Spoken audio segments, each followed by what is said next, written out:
기뻐 노래합니다.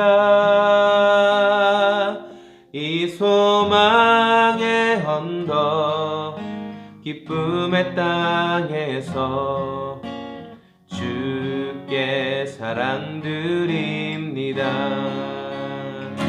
내 영혼 즐거이 주 따르렵니다. 주께 내 삶 드립니다.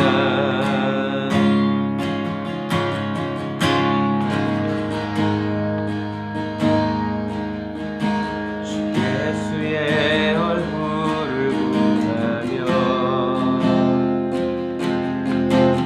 예배하는 세대 일어나 주 위에 살며 주 위에 죽으니 이것이 우리의 부르심. 이 위에 주 따르지 않고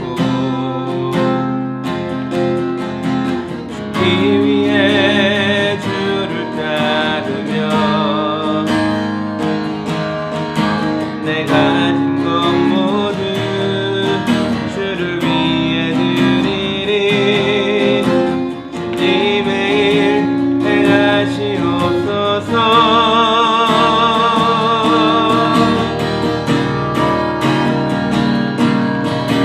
다시 한번 문을 주소서.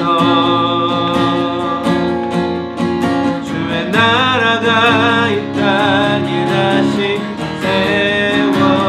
세워지는 그 영광을 우리 보게 하소서.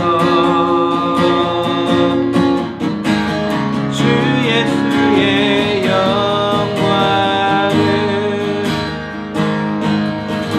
다시 한번 문을 주소서.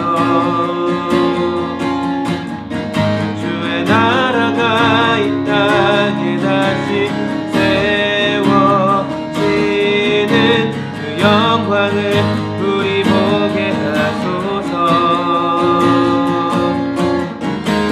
주 예수의 영광을 크신 주 이름 나 찬양하리라.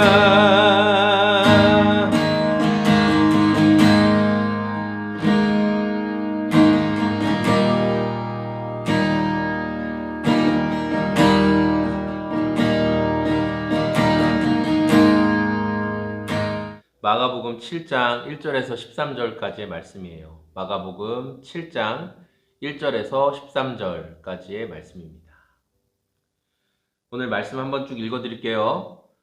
바리새인들과 및 서기관 중 몇이 예루살렘에서 와서 예수께 모여들었다가 그의 제자 중 몇 사람이 부정한 손, 곧 씻지 아니한 손으로 떡 먹는 것을 보았더라.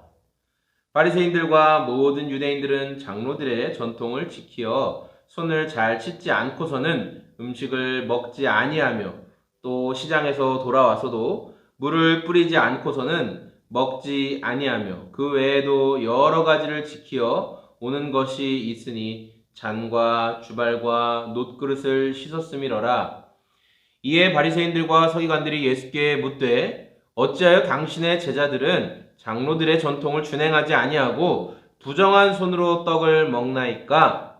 이르시되 이사야가 너희 외식하는 자에 대하여 잘 예언하였도다. 기록하였으되 이 백성이 입술로는 나를 공경하되 마음은 내게서 멀도다.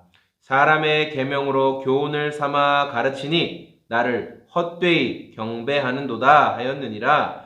너희가 하나님의 계명은 버리고 사람의 전통을 지키느니라. 또 이르시되 너희가 너희 전통을 지키려고 하나님의 계명을 잘 저버리는도다. 모세는 내 부모를 공경하라 하고 또 아버지나 어머니를 모욕하는 자는 죽임을 당하리라 하였거늘 너희는 이르되 사람이 아버지에게나 어머니에게나 말하기를 내가 드려 유익하게 할 것이 고르반 곧 하나님께 드림이 되었다고 하기만 하면 그만이라 하고 자기 아버지나 어머니에게 다시 아무것도 하여 드리기를 허락하지 아니하여 너희가 전한 전통으로 하나님의 말씀을 폐하며 또 이 같은 일을 많이 행하느니라 하시고 아멘. 오늘 예수님 앞에 나온 바리새인들과 서기관들, 이 사람들이 예수님의 제자들을 책 잡으면서 결국엔 이제 예수님께 시비를 거는 내용이 오늘 마가복음 7장 1절에서 13절 사이에 들어 있습니다. 이 사람들이 예수님의 제자들을 책 잡았던 것은 무엇이었냐면 왜 손 씻지 않고 음식을 먹느냐 이거예요. 왜 손 안 씻고 뭐 떡 같은 거 음식을 왜 먹었냐 말하는 거죠. 율법에 10계명에 손 씻고 먹어라 이런 내용이 있었나요? 10계명에는 손을 씻고 음식을 먹어라 하는 내용은 기록되어 있지 않죠. 그런데 이 유대 역사가 쭉 흘러오면서 또 이 서기관 계급들, 자 이런 사람들이 생각한 거예요. 이제 사두개인들 이런 사람들이 이스라엘이 왜 망했을까 생각한 거예요. 이스라엘이 왜 멸망했을까 생각하니까 우리가 하나님의 말씀을 잘 지키지 않았기 때문에 우리가 멸망한 거야 라고 말한 거예요. 그거는 맞는 말이죠. 이스라엘은 군대가 많고 싸움을 잘하고 돈이 많고 권력이 있어서 나라가 보호받고 세워지는 게 아니었어요. 이스라엘은 어느 때라도 하나님의 말씀에 왕으로부터 백성들에게 이르기까지 순종하면 살고 하나님의 말씀에 왕으로부터 백성들에 이르기까지 배신하고 하나님을 떠나면 망하는 게 이스라엘의 구조였어요. 강한 왕이 있고 강한 군대가 있어서 이스라엘이 이기는 게 아니었어요. 이스라엘은 전적으로 하나님의 돌보심 가운데 살고 죽고 이스라엘의 생사는 하나님의 손에 달려 있었어요. 왜냐하면 하나님은 이스라엘을 통해서 하나님 섬기는 백성들을 어떻게 돌보시는지 하나님이 그들을 어떻게 책임지시는지를 온 세계 가운데 보여주시기를 원해서 이스라엘을 그렇게 선택하셔서 그이들을 시청각 교제와 같이 보여주셨죠. 그러니까 이스라엘 가운데 근데 여러 번 멸망했잖아요. 나라가 여러 번 망했어요. 강한 나라들이 나오면 이스라엘을 이렇게 침략하고 정복하고 그런 일이 여러 번 있었어요. 이스라엘 백성들 안에 신앙 회개가 일어나고 또 우리가 왜 망했는지를 돌아보면서 그 해답을 찾은 것이 뭐냐면 하나님의 말씀, 율법을 잘 지키지 않았기 때문이다. 그래서 우리가 흔히 아는 에스라 학자 에스라 때에는 대대적인 율법 회복 운동이 일어나서 막 다들 성문 어귀에 서가지고 막 에스라가 율법을 읽고 막 그러면 백성들이 눈물을 흘리고 기쁨으로 하나님의 말씀을 받는 일도 있었죠. 그렇게 하나님의 말씀으로 돌아가고 하나님의 말씀 앞에 다시금 엎드리는 일이 벌어지면서 이스라엘은 회복이 있었어요. 자, 그런데 이렇게 하나님의 말씀을 보다 삶의 세부적인 영역, 구체적인 영역에도 적용해 보고자 하는 그런 운동들로 인해서 말씀의 이 10계명의 말씀이 거기서 세분화되고 쪼개지고 한 거예요. 그래서 흔히 율법을 613가지라고 이야기해요. 613가지의 세분화된, 성문화된 이런 법조문들이 있었던 거예요. 아주 세분화된. 그래서 거기 안에 보면 장로들의 전통, 장로들의 예전부터 내려왔던 전통 가운데는 손을 씻어야 한다. 시장에 갔다 오면 이렇게 씻어야 하고 또 그릇들은 이렇게 깨끗하게 해서 이렇게 써야 한다라는 내용들이 담겨 있었던 거예요. 그러니까 바리새인들과 서기관들은 이 근거를 가지고 과거부터 지켜 내려왔던 이스라엘의 신앙 회복을 위해서 써왔던 그 방법을 가지고 이제 재단하는 거예요. 왜 예수 당신의 제자들은 이 방법대로 지키지 않는 것이오? 당신은 율법을 무시하는 것이오? 당신은 율법을 업신여기는 겁니까? 이렇게 예수님과 예수님의 제자들을 향해서 이런 비난들을 하는 거죠. 이 바리새인들과 서기관들은 1절에 보면 예루살렘에서 왔다 이렇게 얘기하고 있어요. 예루살렘은 유대교의 중심지죠. 율법 준수의 어떤 중심지와 같은 곳. 그러니까 이들은 파견 나와서 저는 이들이 정말 그 예수님이 어떤 분인지 파견 나와가지고 세세한 거 하나하나 다 보면서 책 잡기 위해서 애쓰는 자들이라고 생각을 해요. 근데 이들이 그런 자들이 온 거예요. 그러면서 이제 예수님에 대해서 이렇게 책 잡고 예수님의 제자들이 하는 행동에서 책 잡으니까 예수님이 6절에서 뭐라고 말씀하시냐? 이사야가 너희 외식하는 자들에 대해서 아주 잘 이야기했다. 그렇게 얘기하는 거예요. 지금 바리새인과 서기관들을 향해서 뭐라고 얘기하세요? 외식하는 자들이다 라고 말씀하세요. 여러분, 성경에서 말하는 외식하는 자, 이게 우리말로 더 쉽게 하면 뭐냐면은 위선자라는 뜻이고, 원어에 의하면 연극 배우, 뭐 배우라는 뜻이에요. 배우. 연극을 했죠. 연극 유명하잖아요. 그런 뭐 히랍이나 그런 로마의 그런 연극은 아주 유명하잖아요. 그래서 이렇게 얼굴을 바꾸는 거예요. 딱 이렇게 막 딱 웃고 있다가 안 웃다가 웃었다가 슬퍼했다가 막 이런 제 옛날 광고 생각이 나네요.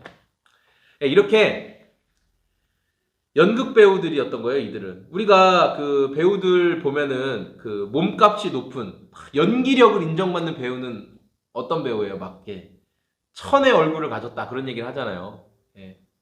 이 배우가 이 영화에서는 막 굉장히 살인자, 그 무서운 사람을 죽이는 그런 역할로 나왔다가 다음 영화에서는 다음 작품에서는 또 굉장히 사랑스러운 역할로 나오는 거예요. 와, 너무 사랑스럽고 정말 너무 아름답다 또는 너무 멋지다 막 이렇게 보여지고, 또 그러다가 또 다음 배역에서는 참 보잘것없는 사람으로 나오는데 그걸 너무 정말 그 사람인 것처럼 표현해내는 거죠.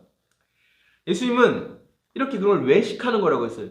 실제 그 사람이 뭐예요? 그러면은 그 배우 그 개인은 뭐예요? 우리는 언제 이번에 뭐였죠? 부부의 세상인가? 부부의 안 봐가지고 한 번도 안 봤어요. 부부의 그거 드라마에서 그 남자 주인공이 그렇게 욕을 먹는다면서요. 막 그 사람들이 거기에 막 감정이입이 돼가지고 그 남자 주인공한테 그래 그렇게 하면 되냐 막 저주하고 막 엄청 싫어한다면서요. 그러니까 그분이 그렇게 배역을 잘 소화해낸 거죠. 그만큼 잘 해낸 거예요. 근데 그분 개인은 어떨까? 그분의 평소의 삶은 어떨까? 그거는 우리가 몰라요. 근데 배우는 워낙 다양한 캐릭터들을 가지고 있기 때문에 우리는 그런 배우의 겉모습만 보고 이게 그 사람인 것처럼 믿어요. 정치인들도 비슷하죠. 다 연극을 잘하는 거예요. 겉으로 드러내는. 그럼 목사도 그렇죠. 목사도 겉으로는 번지르르하게 할 수 있어요. 저도 이렇게 집에 있을 때 아주 허물없이 만날 수 있는 친구들과의 관계 또는 성도님들을 만날 때 다 다를 수 있죠. 한결같아야 되는데 다를 수가 있는 거예요.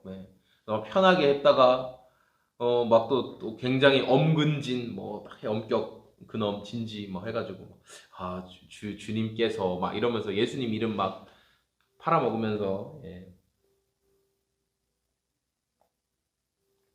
그렇게 외식한 얼굴을 가질 수 있다. 그러니까 예수님이 이런 외식하는 얼굴을 가진 자들에 대해서 하시는 말씀이 뭐냐면, 입술로는 하나님 공경하는데 입술로는 마음은 멀다. 입술로는 하나님 공경하는데 주여 주여 주님 왕이십니다. 주님이 통치하십니다. 주님께 드렸습니다. 마음은 전혀 아닌데요. 왜 입술로는 공경해야 돼요? 사람들이 보니까. 왜 입술로는 공경해야 돼요? 사람들한테 잘 보여야 되니까. 근데 마음은 사람들이 알아요? 몰라요. 그러니까 마음은 전혀 다르게 살아가고 있죠. 요즘 어떤 말 많죠? 할머니들을 위한다고 했는데 보니까 별로 위하지 않았어요. 본인을 위한 삶이었어요. 점점 이제 드러나겠죠. 어떤 잘못이 있는지.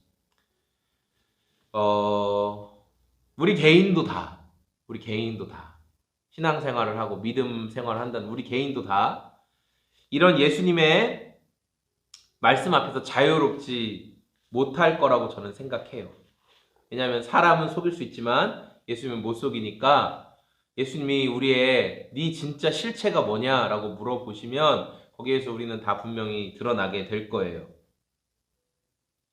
사람들이 잘 따르게 만들고 사람들을 속이게 하기 위해서 하는 짓이 뭐였냐면, 하나님의 계명은 버렸고 사람의 계명은 따르게 했어요. 하나님이 원래 주신 율법의 본디의 의미는 간과해버리고 장로들의 유전을 통한 사람들이 눈에 보기에 잘 지키게끔 했던 그것은 잘 따랐다는 거죠. 예수님 그것에 대해서 분명히 잘못된 것이고 그것은 허울만 좋은 것이다라고 말씀을 하셨어요. 그러한 예가 바로 10절에 나오는데 모세는 내 부모를 공경하라 하고 또 아버지나 어머니를 모욕하는 자는 죽임을 당하리라 말했어요. 내 부모를 공경해라. 그러면은 너가 사는 동안 네 생명이 장수할 거다. 부모를 공경하는 자는 땅을 기업으로 받고 장수할 것이다. 그게 하나님의 약속이에요.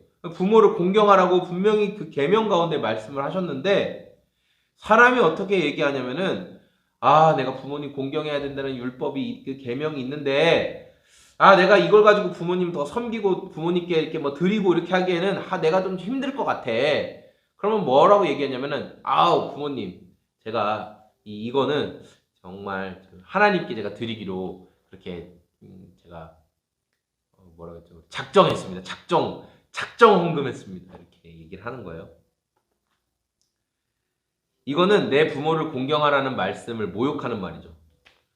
그렇게 부모를 공경하라는 말씀을 모욕하는 자에게는 10절에 뭐라면 죽임을 당하리라 하였거늘 부모님을 이렇게 능욕하고 무시하고 거짓말로 살살 속이는 자는 죽임을 당하리라 성경이 그렇게 엄하게 말씀하고 있는데 너희가 하는 짓이 부모 공경하는 그 큰 계명도 안 지키면서 별 보잘것도 없는 음식 먹기 전에 손 씻는 거 장로들이 말한 깨끗하게 하는 그런 거 하지 않았다고 막 죽일 것처럼 정죄하는 이 모습에 대해서 예수님이 이 위선자들아, 이 배우 같은 인간들아, 얼굴만 이렇게 해서 이렇게는 좋았다, 이렇게는 또 막 싫었다, 이 위선자들아 라고 말씀을 하고 있는 거예요.